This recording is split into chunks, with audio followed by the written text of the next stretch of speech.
মধ্যবঙ্গ নিউজের যে কোনো খবরের দ্রুত আপডেট পেতে ইউটিউবে সাবস্ক্রাইব করুন ইমার্জেন্সি টিভি লাইভ এবং সাবস্ক্রাইবের পর অবশ্যই বেল বাটনে একটি ক্লিক করুন। লোকসভা ভোটের আগেই কর্মী সমর্থকদের নিয়ে নির্বাচনী কর্মশালা করলেন মুর্শিদাবাদ জেলা পর্যবেক্ষক তথা পরিবহন ও পরিবেশ মন্ত্রী শুভেন্দু অধিকারী। শুক্রবার ইসলামপুরের নেতাজি পার্ক মাঠে কর্মশালা ঘিরে সকলের উৎসাহ ছিল চোখে পড়ার মতো। কংগ্রেসের সম্পর্কে আমি বেশি কথা খরচ করতে চাই না, কারণ কংগ্রেসের এই জেলার নেতা অদিত চৌধুরী তিনি সকালবেলা কংগ্রেস করেন আর সন্ধ্যাবেলা বিজেপি করেন। তিনি লাঞ্চ করতে যান যোগী আদিত্যনাথের সঙ্গে। তিনি লাঞ্চ করার জন্য কোনো লোক খুঁজে পান না, কোনো কংগ্রেসি বন্ধুকে খুঁজে পান না। তিনি যে যোগী আদিত্যনাথ বলেছিলেন একটা সময় প্রয়োজন হলে কবর থেকে তুলে মুসলিম মেয়েদেরকে ধর্ষণ করতে হবে, সেই সাম্প্রদায়িক যোগী আদিত্যনাথের বাড়িতে লাঞ্চ করতে যান অদিত চৌধুরীরা।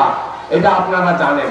12.5 বছর ধরে লালগোলায় যিনি একটা ইট পর্যন্ত পুঁততে পারেননি, যিনি 2 বছর মন্ত্রী হিসেবে মৎস্যমন্ত্রী হিসেবে একটা মৎস্যজীবীর উপকার করতে পারেননি, যার এমএলএ কোটার টাকা কোনোদিন খরচ হয় না, এমন একজন অপদার্থকে যিনি কিছু বলেনও না, বিধানসভায় শুনিও না আমরা, সেই ব্যক্তিকে এখানে কংগ্রেস প্রার্থী করেছে নিজের অস্তিত্ব টিকিয়ে রাখার জন্য।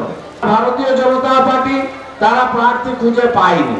তারা রেজিনগর থেকে একটা লোককে আমদানি করেছে, যিনি একবার কংগ্রেস, মাঝে তৃণমূল, আবার কংগ্রেস, আবার এখন বিজেপি করছেন।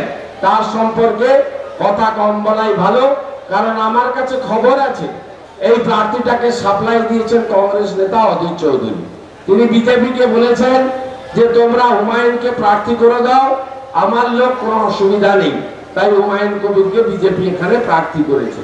তাই বিরোধীরা ছত্রভঙ্গ, দিশাহীন, তাদের সামনে কোনো লক্ষ্য নাই, উদ্দেশ্য নাই। বুথে ওদের লোক নাই, 80 বুথে অস্তিত্ব নাই, সাইনবোর্ড হয়ে গেছে। আর মুর্শিদাবাদ জেলায় কংগ্রেস এখন গরুর গাড়ির হেডলাইট, সিপিএম হচ্ছে সাইনবোর্ড সর্বস্ব পার্টি। তাই এই পার্টিকে বিসর্জন দিয়ে আমাদের আবু তাহের খান সাহেবকে এই ব্লক থেকে 30,000-এর বেশি লিড, রানীনগর বিধানসভা থেকে শাহ আলম সাহেবের পাশের ব্লক, আমি এর আগে সভা করে গেছি 3 মাস আগে। আমি দেখেছি কি বিপুল পরিমাণ সমাবেশ, আমি দেখেছি সেদিন জায়গা দেওয়া যায়নি। আজকে সেই ব্লকেও আমার ধারণা 20-25,000 লিড হবে। দুয়ে মিলে 50,000 ভোটের ব্যবধান করবেন, যাতে আমাদের প্রার্থীকে আমরা 3 লক্ষ ভোটে জিতিয়ে জননেত্রী মমতা ব্যানার্জির কাছে পাঠাতে পারি। মধ্যবঙ্গের ভোটের সব খবর সবার আগে আপডেট পেতে আজই আপনার স্মার্টফোনে গুগল প্লে স্টোর থেকে ইনস্টল করুন ইমার্জেন্সি টিভি অ্যাপটি আর দেখতে থাকুন ইমার্জেন্সি টিভি, মানুষের কথা সরাসরি মানুষের মুখ থেকে।